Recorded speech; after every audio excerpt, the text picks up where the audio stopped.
Hello, Mike here. Very quickly, in this episode you might, and to be honest, next week's episode, I'll also put a disclaimer at the beginning of that one, but you're going to hear a lot of talk about, well, not a lot of talk, but a bit of talk about how we recorded the episode with a video, ready for the, getting ready for our 24-hour podcastathon, just to see what it was like. We thought we'd record it and then release that as part of the episode too, and we talk about how you can watch us. You can't. Simple as you can't. Charlie decided to be horizontal throughout most of the episodes, so you can't actually see him. So it's just me talking to what looks like a sofa for the entirety of the episode. So we've made the decision not to release it, but we're going to work on the video podcast, and hopefully at some point we will get them out there. Right, on with the episode.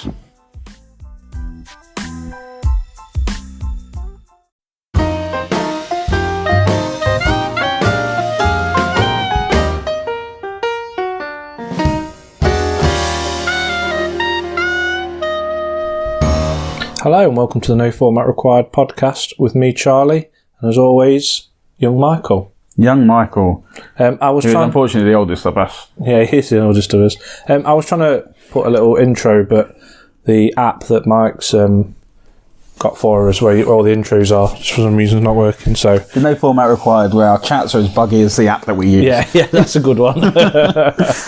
So, how's things? Yeah, not bad. I feel like we haven't had a sit down for a while, but it was last week we did our last. Yeah, it does seem quite a while. Was it last? Yeah. It was like a week ago today, wasn't it? Yeah, it was. It just seemed quite a while ago. Yeah.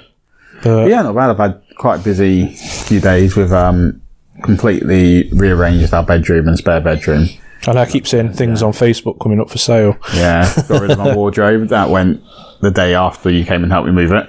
What for? Oh, really? So you were saying that people kept wasting your time. We were talking about that because I was, what was I? I was, well, I say selling. I'd advertised on Facebook Marketplace it was an outdoor dog kennel for Lawrence's Lauren's dad, for Loz, yeah. But for some reason he took it apart. If you hadn't acknowledged that, I would have looked like a right dick. It took me a few seconds. For Lauren's dad, and for some reason he took it apart and then decided to throw all the nails and screws away, which I don't know. But anyway, so put it on for free, and like you were saying, you had the same thing, like the amount of people just asking, like I put all the measurements and everything, and people just asking ridiculous questions, like it's free. Yeah. If you're not interested, don't message me. At the end of the day, it's free. The worst thing you do is throw it away or use it for firewood or something. I don't know if we talked about this on an episode 2 weeks ago when we were I was trying to sell them.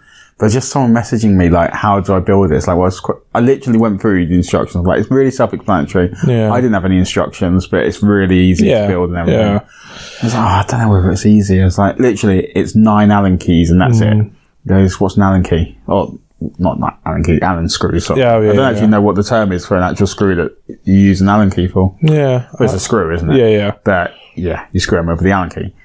And he was like, what's an Allen key? I was like, oh, it's like a hexagonal type screwdriver sort of thing. I sent him pictures. I've never seen one of those in my life. It's like, this wardrobe isn't for you. No. You need someone to come in and build you a wardrobe. The thing is, it's free as well. Like, it just frustrates me sometimes. Like, I'm sort of put off a bit, sort of selling. Well, I managed to get 20 quid today for a shoe organiser thing. Oh, okay. So yeah, I suppose smaller things where it's like, this is what it is. Yeah. I remember I sold a game on there before, and this guy had come. He was in the army, and he must have. I mean, the game was like 15 quid, so it wasn't. And I think he said he travelled like about 2 hours to get it. And I think, yeah, but the petrol you've thingy, you know what I mean? I can't even remember what game it was. Like, it'd been out a while, and you could probably pick it up like brand new for like 30 quid. I was like, you've come like a long way. I mean, I think I ended up giving him £5 off because he didn't have enough change or whatever. And I was like, you've already come like a massive distance, but unless he was making that up to try and get more money off me, I don't know. But yeah, it just seems, I don't know, you get some right random stuff on Facebook Marketplace. Oh yeah, definitely. And you potentially could meet a dangerous friend as well. So exactly. Win-win. So win-win. Yeah. I've never met anyone dangerous on there. Not that I think anyway. Yeah. But yeah. And what have you been up to? I know what you've been up to, but we're going to ask you for the podcast. I was going to say, so I've been doing some panelling in the back, our spare bedroom. So it's basically just wooden MDMF that we've done into like square shapes. I say we, it's mainly my dad. I've been Yeah, watching. We saw you shaking out rug, not rug, like blanket type thing. Yeah, I had one of the things that you put down for painting. I forgot what it's called. A cover. Yeah, I was doing it outside, and I was like, that was the second one. And I obviously heard the shouting, turned around, and then I came back in, and Lauren's like, "Did somebody just shout?" I was like, "Yeah." I said, "I think it was Lauren and Mike," but I was like, "I'm pretty sure it was a Mazda they were driving." It was a Corsa. Oh, it was the Corsa. But I was like, I wasn't 100% sure, but I was like, but then they don't have a Mazda. I was like, it's got to have been them. We literally just drove past shouting, "Shake it, shake it!" I was shaking the dust off the sheet. So dust sheet, that's what they're called. Dust sheet. There you go. There you go. Easy dust answer. Sheet. Yeah. Thing is, they say dust sheet, but majority of the time, like we use them for painting. Yeah. And these ones have got like a plastic. We do, but yeah, everywhere used for. I recommend Costco though, because these ones we got when we moved in, so 5 years ago, and they're sort of lined with plastic, so the paint doesn't leak through them. Okay. I end up binning everyone that I buy, so yeah. Oh yeah, I highly recommend. I mean, I even use them. Great for the environment, me. Yeah.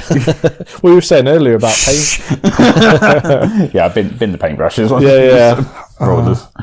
But I mean, disposable. If we could get some disposable paintbrushes, that'd be because we were saying earlier about painting. Like neither of us like doing it, and it's just all the preparation and the after bit. But it's like when we were painting and we got our new kitchen sink, and I was like washing the brushes, and just paint went on the new sink, and I think Lauren had to use God knows what to get it off, but she managed to. Soap. No, she never heard of it, Charlie. No, it wasn't soap she used. I can't remember what it was. She like white spirit or something. Oh, really? Yeah, but. Yeah, I'm not a fan of painting. I'm just winding you up. It was, was it a party that you had here? And you turned to Loz and go, "Where are your cleaning supplies kept?" Oh yeah. Well, she's quite not like she does more. Well, we have a cleaner that comes, Lauren's auntie that we pay. But Lauren, I don't really do much of the cleaning. But then I do more, majority of all the outdoor related things like leaves, trimming the bushes. You got one. You got one tree. Come on, tell the listeners. Oh, yeah. Yeah, but the amount mowing the lawn. I don't mow the lawn because we don't have a lawn. But the amount of leaves that come off that back one, and that is a council owned one, and the one off the front that's again council, it's just ridiculous how many leaves. We've got our next door neighbour has a holly bush, and that's annoying. They always come in. Obviously, holly bush leaves are very prickly, so I find that one an annoying one to deal with. We've got a big bush down the side, the right hand side of the garden, and I mean it's hard. If you look at it, it's dead in quite a lot of places.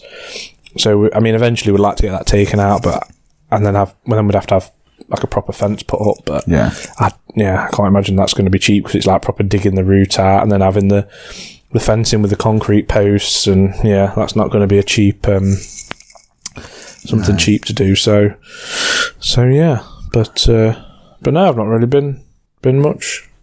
Been up to much. Finished my Lego little Singapore Lego set. I was telling Singapore. I can't remember. Yeah, it's a range of Lego. It's called Lego Architect. I mean, they used to do loads of cities, but now I think it's like Singapore. That's a relatively new one. London, Paris, New York. But yeah, I mean they've done like San Francisco and where else have they done? They're like Berlin or Munich or something. But they've sort of, as they go, sort of discontinued. But I was quite impressed with it. It's a bit finicky because there's loads of little small bits. Well, did you see the flower one that Lauren did? That was very... Yeah, I did, that was fiddly. It was like a table... a centerpiece. Centerpiece, that's the one, I thought about you can get little Lego, like cactuses. Yeah. I was thinking, because I do have some over there. I think this house is going to be more full of Lego than brick at some point. You've got 2 bits, haven't you, so far? But I think Lauren wants that. I've got the Batmobile tumbler, but I think Lauren wants that moving. Tell us he's wrong. Yeah. Well, I'm planning to put them in my kitchen above my cupboards, but there's only so much room, to put stuff. But yeah, my ultimate aim's as you know, it's the Lego Titanic. I've already got the idea of where that's going. I've got a Lego Titanic. Have you? I got the big one. Do you remember I showed you it? Oh, tiny pieces. Really small pieces. I feel like a tweezer and magnifying glass to put that. I do have a 3D puzzle one of it that Lauren bought me for Christmas quite a few years ago that I've not done. I was thinking of getting that and putting it in the old pub shed. Yeah. But, I know, I've been adding a few more bits to the pub shed as well. We can get some more beer mats. Nice. Putting them up. I keep on looking out, but I've not found any. They're not that common anymore. No. I've got a couple of friends that are going to Hong Kong. So I've asked them. I don't know if they have them over there or not, but I've asked them to I call out to the listener. If you've got any beer mats that you don't want anymore, any rare or unusual type ones, send them in to Charlie and he'll get them in the pub shed. Yeah. And then you might be able to catch a glimpse of them when you watch our 24-hour podcast of them. Well, yeah, if you want to sign them, and I'll put them up in the pub shed. Or if you know of anywhere that does have unusual pub beer mats, then let me know. Because we go to our local, but they don't change theirs very often. And Lauren's dad, every time he goes, he picks one up, and he just keeps picking me up the same one every time. So I've just got loads of. I end up throwing them away because it's like I've got loads of spares anyway. Loads of John Smith ones. Yeah. Carlin ones. So yeah, but I've got something that we could chat about. So there's a podcast called Down the Dog, which I think I mentioned. And I haven't listened to the episode, but is that the one that they mentioned one of your stories on it? I thought I could share the stories with you. Yeah. And the listener, and you could, discuss it, because they're just bizarre stories, aren't they? Yeah, they are. I've got a few different stories. Right. So I emailed into the this podcast. The title to this email was called A Little Bit Fruity. So I used to work in a pub and got quite a few anecdotes. I was reading out what they said, but actually you don't need that. Right, so back in 2009, I was on my holidays for my first year at uni, and I required a job during this period, and I got one at my local Wetherspoons with no intention of ever staying, and I ended up working there for the 7 years. Okay. I remember genuinely when I first started, I was on a Friday night shift, and I genuinely did not want to do it. Oh, really? I was dreading it. Really? Yeah.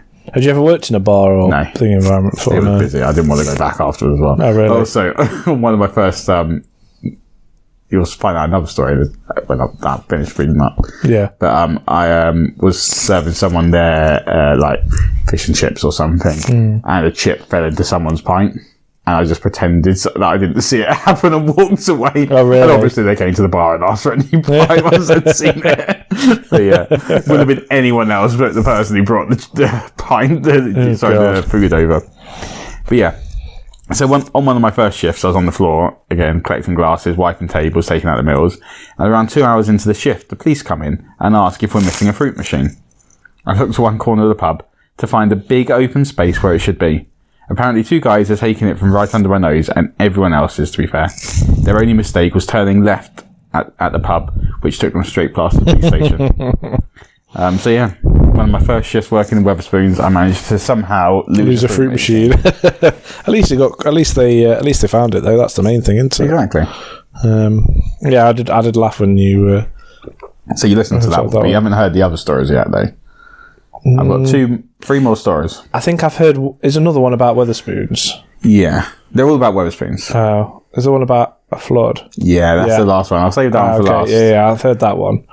This one, I really like the pun. Is this the real life, or is this a phallus I see? Okay. So the pub I worked in was a very busy pub. It was city centre in Bristol. Yeah. Don't know if I still do, to be fair, but for years held the record for the most for the highest sale by a single person in a day. Mainly because I did a 13-hour shift during this big free festival called Bristol Harbourside Festival. Oh, okay. I think it is one of the biggest free festivals in the possibly world, but definitely UK. Yeah. But on the day of the festival, you don't see it, it's not really that busy at the pub because it's not got a beer garden or anything. So people during like a summer festival want to be outside. Yeah. But on this day, it was absolute torrential rain. Oh, really? And it started about 12 o'clock. So people had gone there, torrential rain, and we were absolutely rammed for the whole 13 hours. Oh, really? But yeah, so it was very busy that shift. But we obviously frequently get stag do's coming in with various themes. One of the stag do's, I remember, came staggering in about 11 o'clock in the morning, already absolutely wasted, wearing a crop top. And I was informed it wasn't a crop top where they first started, but every drink that the stag drunk, they cut a strip off of his t-shirt. Okay. Anyway, so on this occasion, it was a hen do that had come in with obviously numerous phallic paraphernalia, so they had like straws and all sorts of things like that. And they got quite merry. We're having a lovely time, as they should be. Mm-hmm. And at midnight, when we closed and they left, we started the bar closed down, clearing the tables. And then someone looked up and saw a giant penis floating above them in this dome. Okay.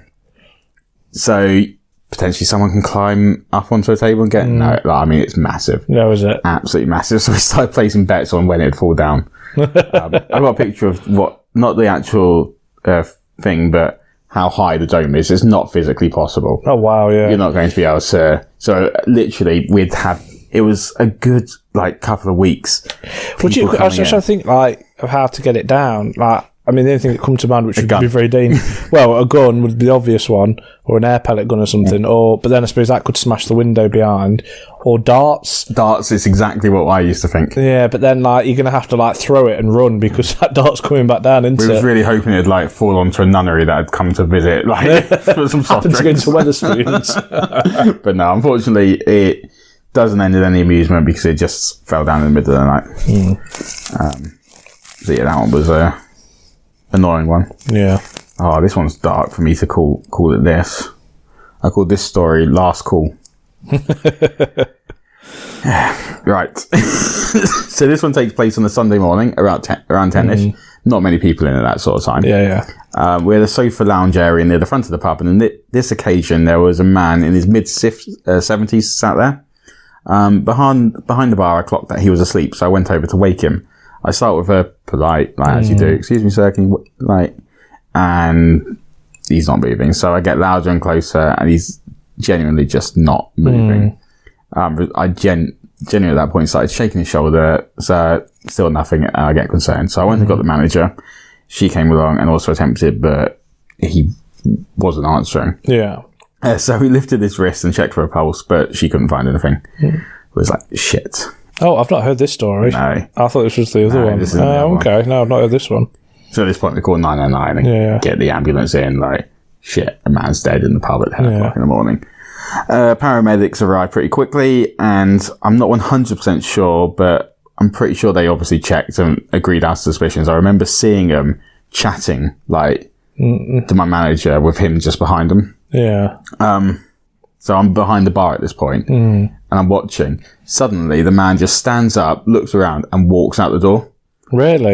She then shouts to my management, like, manager's like, the guy's going, what's going on? Paramedics run out the door, but then they couldn't find him after they left. It was a busy, like, high street, so he could have just vanished into the crowd, possibly didn't clock what he was wearing. So yeah, he didn't actually die, but the heaviest sleeper in the world. But how did they not feel his pulse? I don't know. That's why I'm a bit hazy on what happened. Did they check his pulse? Did they just take a word for it? But they'd be like, we'll check that in a minute. Yeah. Had he been drinking? Like, they have like an empty pint glass or anything? Well, it's 10 o'clock in the morning, so...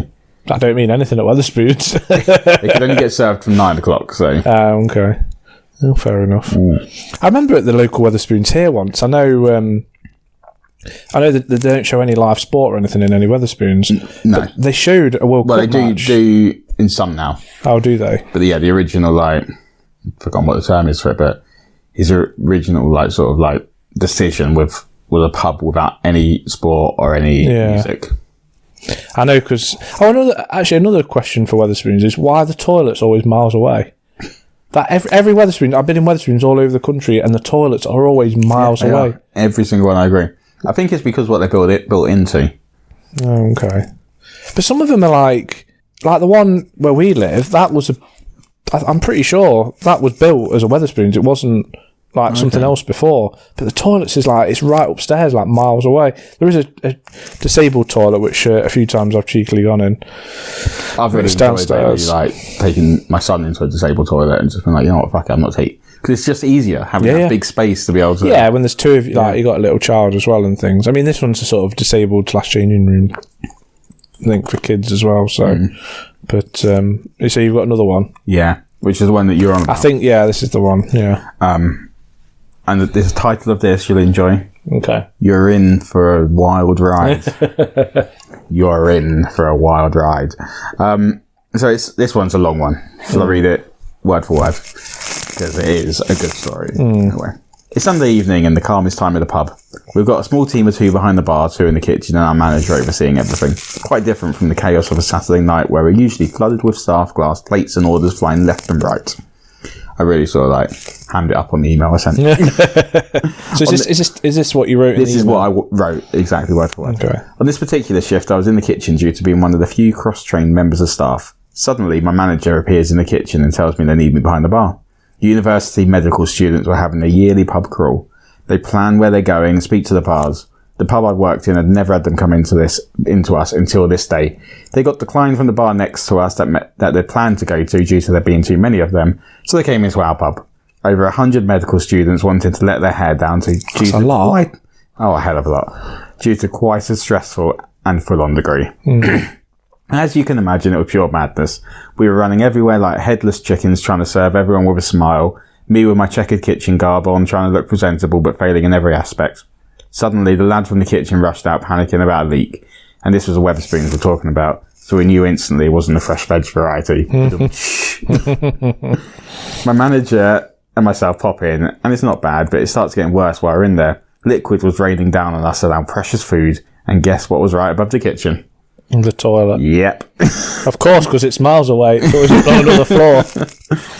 Yeah, it was actually like you had to like go up a little spiral staircase. Sort of. Really? So rushing upstairs, we open up the male toilets, to which there's a queue, and witness the urinals overflowing, and people still using them, as well as urinating on the floor as they need to go and can't wait. Obviously, we closed the kitchen instantly, but attempting to close the men's toilets is very difficult. Closing it meant the males only had the disabled toilet to use, plus there was no way to lock the men's toilet. My manager had to stand outside to stop people, and at one point was pushed inside and fell over into what at this point I would call a lake of piss. Oh, God. The worst part of this is that by the end of the shift, we were all absolutely exhausted. None of us had breaks. And there was a lot of food in the kitchen that should have been wasted. So we risked the kitchen trying to avoid the droplets that were flying onto the food that we'd grabbed. And we risked the kitchen trying to avoid the droplets and praying that the food we'd grab hadn't been dripped on. Didn't you eat it? Record Sunday profits. Yeah, I will say we did go and eat some food in the kitchen, but I think we fried up some like fresh food and stuff that was underneath in the Henny Penny. So I'm pretty sure we wouldn't have had anything that was. Yeah. Are you allowed to? Are you allowed to drink alcohol? Yeah, I once got so drunk.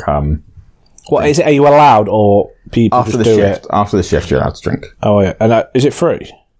Yeah, is it? It wasn't meant to have been. Oh, was it not? Yeah, I don't mind calling that as Wetherspoons because Wetherspoons are shit and they deserve being taken down. So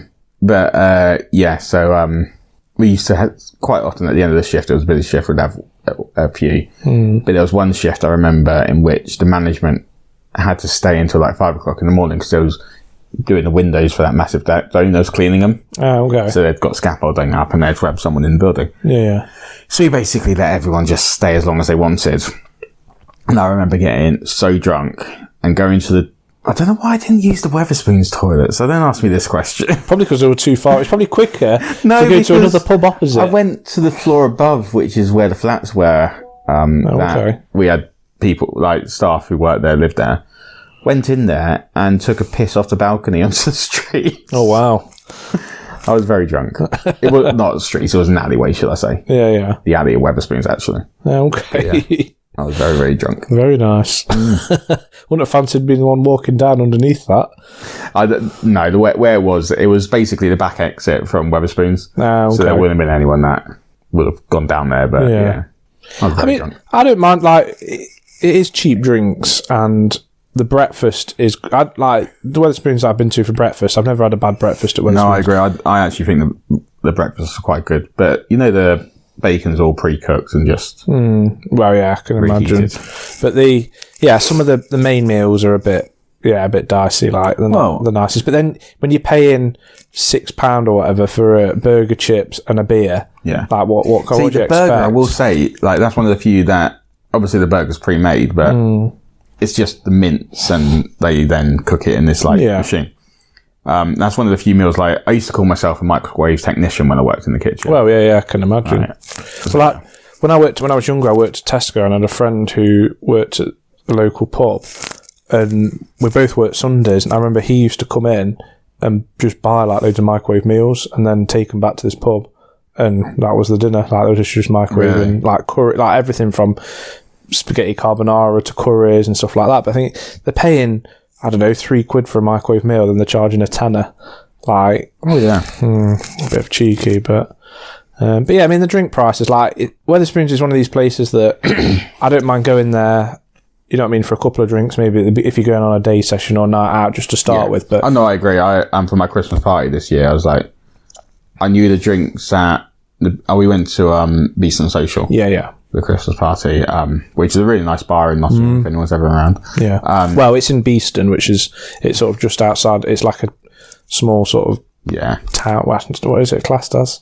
I don't know. Hamlet? No, it's not. Anyway. Anyway, Charlie's being pedantic. Yeah, but people go into the centre of Nottingham. Where's this Beeston Social? They're looking around. Mike it's not in the centre of Nottingham. It's a 10-minute tram ride from the centre of Nottingham. Yeah, okay. But yeah, we went there and I knew it wasn't going to be cheap. So Lauren dropped me off a bit beforehand. Excuse me.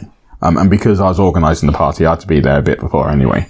So I was like, I've still got like half an hour to kill. So pretty sure I told you this, but this is what I know. So I went into the Wetherspoons, and I think I had about 4 pints from there, or 4 double rum and cokes, and then went to the Beeston Social. And then because I was organising it, everyone had vouchers, and a few people didn't turn up, so I got their vouchers. I ended up having I think it was about 15 drinks. Oh wow! And being completely fine. Like, absolutely fine, not even drunk, and I don't know what happened because I barely drink these days. He says with a drink in his hand. By the way, hello to those who are watching this potentially, because for those who are listening, I don't know where we're going to be sharing. Maybe YouTube. I think Spotify also does it. But we are recording this episode. It might not get released, to be fair. Yeah, but we check the quality as a potential trial. Yeah. So yeah, have a look. If it's not on YouTube, just listen again. Yeah.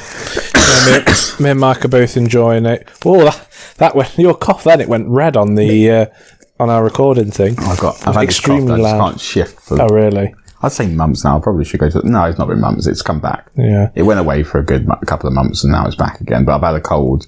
Like sometimes they linger, the cough. It's just the cough just not gone away. Yeah. Yeah, me and Mike are enjoying a Blue Monkey rum. It's a local one from Nottingham. Hashtag tag 'em. Yeah. We first got it in Beeston, actually, where we were talking about. But their sort of brewery is basically not in IKEA in Nottingham. It's IKEA? Yes, not near. Near, not in IKEA. I was there yesterday. Why did I know about this? No, there's an industrial estate behind it. I believe that's where their distillery is. But yeah, it's a very nice, really, really nice. It's gone really smooth. Nicely. Very smooth. I was saying to Mike before, I reckon I've got between 25 and 30 bottles of rum. And every Christmas and birthday, I'm like, don't get me any rum, don't get me any rum. And I always get bought some. But to be fair, one of them was this, which I've not had in years. So I was like, Lauren bought me that, so I was quite happy about it. Yeah. It's dead smooth. There's another one called North. Oh, it's from Northumberland. I forgot. I don't know if it's called Northumberland rum or I can't remember what it's called, but that's also really nice. Well, no, something cross. I can't remember. I'll have to have a look. But yeah, so shall we wrap it up there? Yeah. Bit of free advertising there for. Yeah, there you go. Yeah, and if you want to, I'm happy to share it on our socials. And if Blue Monkey want to donate a bottle of rum or invite us to a tasting session at the distillery, that'd be nice. That would be nice because I think they do beer and gin as well. So I think it's just rum that they do. Salivating at the idea of that. That would be nice. And I've never done sorry, I know I said I was going to go, but our listeners are used to this. Yeah, exactly. Yeah, I've never done like a rum or any like going to a distillery. You know, you can do tours and stuff. Yeah, I've done a brewery one. I'll be honest, I found it quite a bit boring. Oh, did you? I just wanted the beer tasting. Yeah. In fact, I've had 2 brewery ones. One was for my stag do, and like this is no disrespect to my brother. I think he was aware that everyone and you think it's going to be a lot of fun. Yeah. Be interesting, but it was just too much talking. All we wanted to do was taste the beer. It sort of like slowed down the mood of the stag do, which was fine. It was still enjoyable and knowledgeable. But the first one I ever did was in uni. Okay. So I studied microbiology. Well, I didn't study microbiology. I studied biomedical science. But one of the modules was microbiology, which obviously when you're brewing beer, you've got all the yeast and stuff like that. So a lot of microbes involved. So for some reason, the university organised a trip to, I can't remember what brewery it was, but a local brewery in Bristol. Okay. I remember the group that I went with. It was split into two groups. And the group I went with, basically, it was only me and my mate Chris and Tom who actually drunk beer. No one else was interested. And at the end of the little brewery tour, which, I'll be honest, they didn't really talk about anything to do with microbiology or that sort of thing in the slightest. But at the end of the tour, they'd got about, I would say, about 100 tasters of beer. And like I said, me and my mate Chris and Tom were the only three out of a group of about 40 that were interested in trying any. So don't get me wrong, we didn't drink all of them in the slightest. But as students, we enjoyed that. We relished on that moment. That was a great university. Yeah, sounds very good. Yeah, especially when it's work related. Now, I'd like to do something like a tasting, because I know you get all the wine and stuff like that, but I've never done. Oh, I don't drink wine anyway, but some sort of beer tasting. Yeah.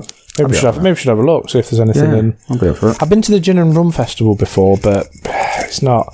I've been to the one in Nottingham, and it was, when I first went to it, it was like mainly gin, and then there was like a couple of stands of rum. Yeah. And then there was a few extra ones of rum, but it was just like, it wasn't that good. Plus, I don't really like rum by itself neat anyway, so. There's only one that I've enjoyed, and that's Don Papa. Pardon? Don Papa. Oh, that's the one that you drink. Yeah. My dad likes the Peaky Blinders one as well, neat as well. I mean, he said he drinks them all. I tried the neat one at Stratford-upon-Avon recently. We went to a little there. Well, it was in Stratford-upon-Avon.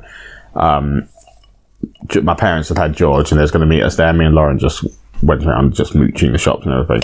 We went into the market after they'd met up with us, and I managed to get basically like a quarter of a pork pie for me and George. Like they gave it to us to try. Oh, okay. About a fifth of a plate of a chicken tikka masala. Oh, really? They gave us to try. That's right. Pakora, samosa. Sounds like you're going around Costco on a Saturday or Sunday. And these little, they were like cookie brownie things. Yeah. Brookies, I think they're called. Oh, okay. So yeah, me and George had pretty much a full meal as we was wandering around. And for free as well. Yeah, exactly. Very good. But then he'd done a lot of walking, he went onto my shoulders, and then I saw a little rum taste a bit. So I was like, oh, I'll go taste like literally tiny amounts. So I tried there was about 3 there, I tasted them. And then George was like, Daddy, I have some now. I was like, oh yeah, he had been having every single one of the things I've been having. No, George. Oh dear. Yeah. Right, well, we shall leave it there, and we will see you next week. See you next week, guys. Bye. Bye.